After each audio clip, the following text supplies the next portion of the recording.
નમસ્કાર દર્શક મિત્રો, આઈઆરપી ન્યૂઝ બોક્સનું હાર્દિક સ્વાગત છે।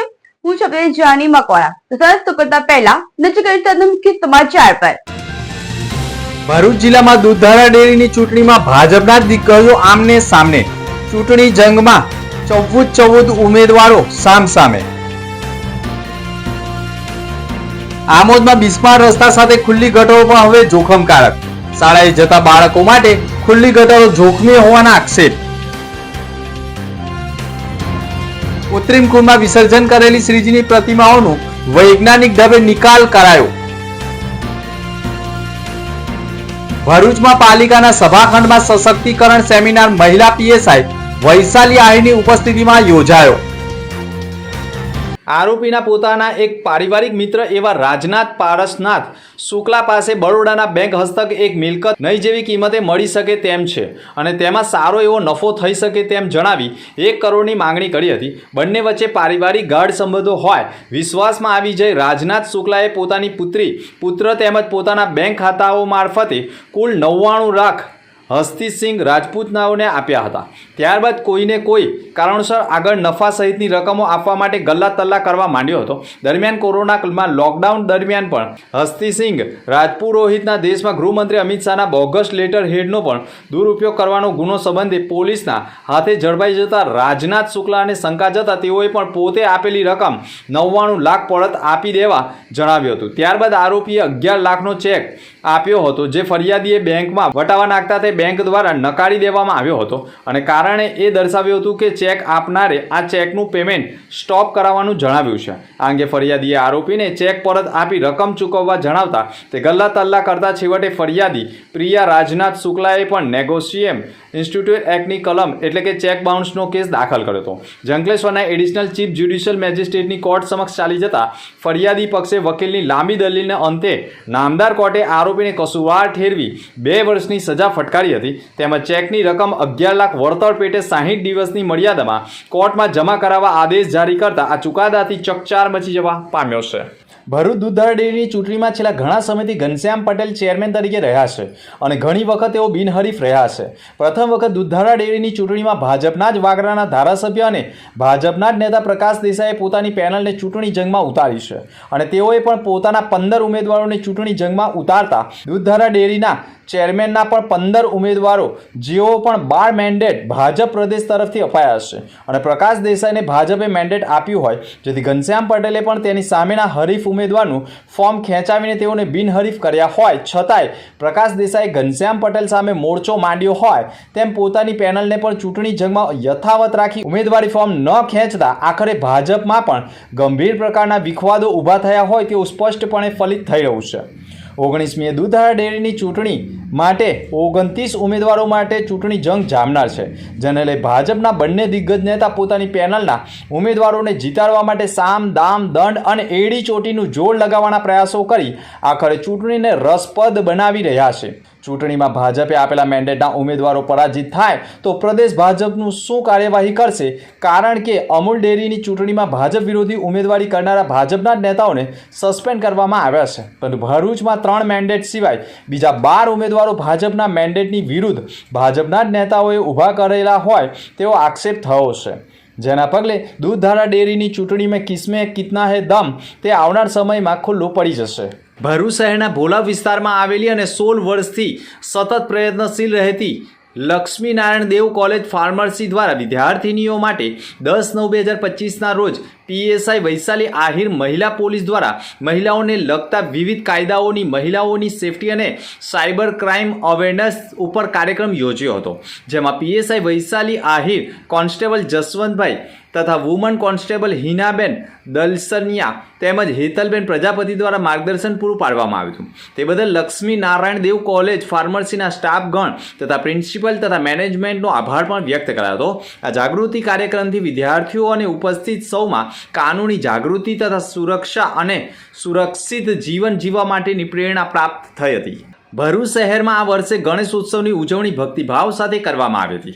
10 દિવસ સુધી ચાલેલા ઉત્સવ પછી વિસર્જનનો તબક્કો શરૂ થતાં જ નગરપાલિકા દ્વારા ખાસ આયોજન કરવામાં આવ્યું હતું. શહેરમાં 3 કૃત્રિમ કુંડ ઊભા કરવામાં આવ્યા હતા, જ્યાં ભક્તોએ પરંપરા મુજબ ગણેશજીની પ્રતિમાઓનું વિસર્જન કર્યું હતું. આ કુંડોમાં વિસર્જિત થયેલી આ તમામ મૂર્તિઓને નગરપાલિકાએ કાળજીપૂર્વક બહાર કાઢી અન્ય પર્યાવરણને નુકસાન ન થાય તે માટે અંકલેશ્વર તથા દહેજ સ્થિત બેલ કંપનીના પ્લાન્ટ ખાતે મોકલવામાં આવી હતી. ત્યાં રાસાયણિક પ્રક્રિયા પ્લાન્ટ ખાતે મોકલીને 2500થી વધુ મૂર્તિઓનું વૈજ્ઞાનિક ઢબે નિકાલ કરવામાં આવ્યો છે.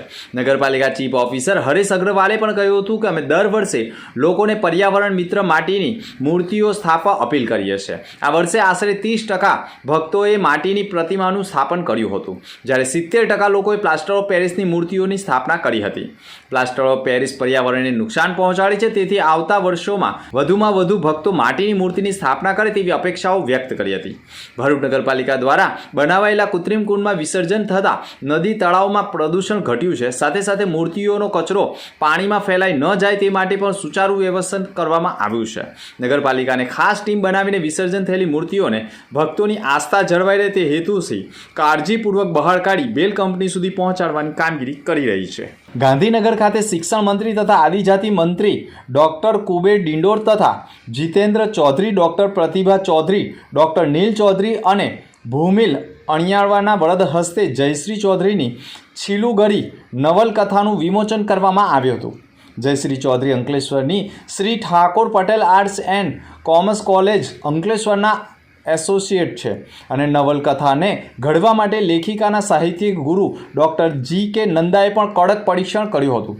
આ માર્ગદર્શન આપ્યું હતું. અંકલેશ્વરના ધારાસભ્ય ઈશ્વર પટેલે પણ કેળવણી, ધર્મ, સંસ્કાર અને શિક્ષણ માટે સદૈવ સહકાર આપતા રહ્યા છે. તેમણે લેખિકા જયશ્રી ચૌધરીને લેખન માટે પ્રેરણા અને પ્રોત્સાહન આપ્યું હતું. અગાઉ 2 પુસ્તકોને આર્થિક સહયોગ આપ્યો હતો. લેખિકાના માતા સીતાબેન ચૌધરી અને જીવનસાથી જીતેન્દ્ર ચૌધરી તથા પુત્રી ડૉક્ટર પ્રતિભા ચૌધરીના સહયોગ થી લેખિકાની સર્જકતા મહોરી છે. આ નવલકથા પાર્શ્વ પબ્લિકેશન દ્વારા પ્રસ્તુત થઈ છે. તેની પ્રસ્તાવના પણ ગુજરાતી સાહિત્યના પ્રખર વિવેચન ડૉક્ટર ભરત મહેતાએ લખી છે. સમીક્ષા ડૉક્ટર મિનલ દવેને ઉમળાકભેર તથા છીલુગરી નવલકથાને આવકારી છે અને પ્રસિદ્ધ વિવેચકો અને નવલકથાનો અભ્યાસ લેખ તૈયાર કરી રહ્યા છે. રાજ્ય સરકારે આશા વર્કરોની નિમણૂક કર્યા બાદથી અત્યાર સુધી ગામડામાં માતા બાળક આરોગ્ય, રોગ પ્રતિકારક રસીકરણ, કુટુંબ નિયોજન, મલેરિયા, ટીબી, ડેન્ગ્યુ સહિતના અનેક રોગો સામે જાગૃતિ ફેલાવવાનું મહત્વપૂર્ણ કાર્ય આ બહેનો દ્વારા સતત કરવામાં આવી રહ્યું છે. સાથે જ વિકલાંગ બાળકો, વૃદ્ધોની સંભાળ, આયુષ્યમાન કાર્ડના લાભો તથા સરકારની તમામ કલ્યાણકારી યોજનાઓનો લાભ ઘર ઘર પહોંચાડવામાં પણ તેઓ અગત્યની ભૂમિકા ભજવી રહ્યા છે.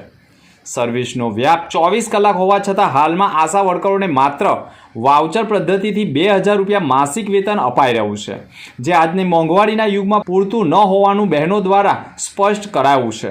ઘરગથ્થુ જવાબદારીઓ સાથે ગામડામાં આરોગ્ય સેવા પૂરી પાડતા હોવા છતાં જીવિકાપાર્જન મુશ્કેલ બન્યું હોવાનું પણ તેઓએ રજૂઆત કરી છે. તેથી આશા વર્કર તથા ફેસિલિટર બહેનોએ યોગ્ય વેતન સાથે સરકારી કર્મચારીઓ દરજ્જો આપવામાં આવે તેવી માંગ સાથે ભરૂચ કલેક્ટરને રજૂઆત કરી છે.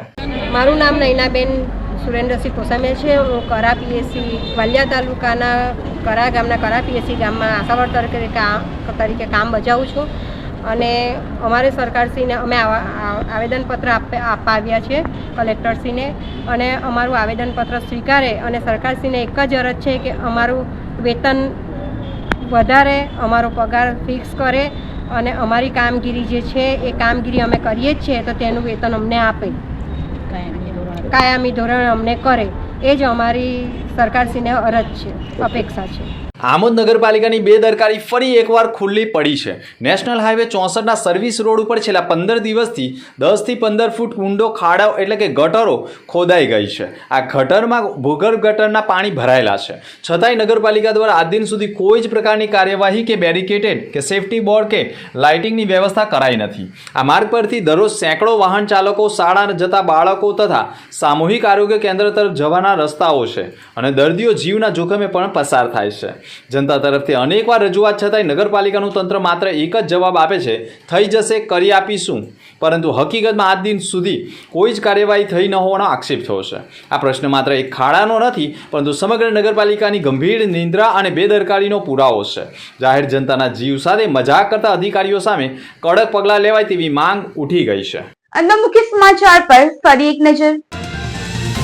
ભરૂચ જિલ્લામાં દૂધધારા ડેરીની ચૂંટણીમાં ભાજપના જ દિગ્ગજો આમને સામને. ચૂંટણી જંગમાં 14 ઉમેદવારો સામસામે. આમોદમાં બિસ્માર રસ્તા સાથે ખુલ્લી ગટરો પણ હવે જોખમકારક. શાળાએ જતા બાળકો માટે ખુલ્લી ગટરો જોખમી હોવાના આક્ષેપ. કૃત્રિમ કુંડમાં વિસર્જન કરેલી શ્રીજીની પ્રતિમાઓનું વૈજ્ઞાનિક ઢબે નિકાલ કરાયો. ભરૂચમાં પાલિકાના સભાખંડમાં સશક્તિકરણ સેમિનાર મહિલા પીએસઆઈ વૈશાલી આહીરની ઉપસ્થિતિમાં યોજાયો. તો આ હતા સમાચાર. આવતીકાલે ફરી મળીશું નવા સમાચાર સાથે. નમસ્કાર.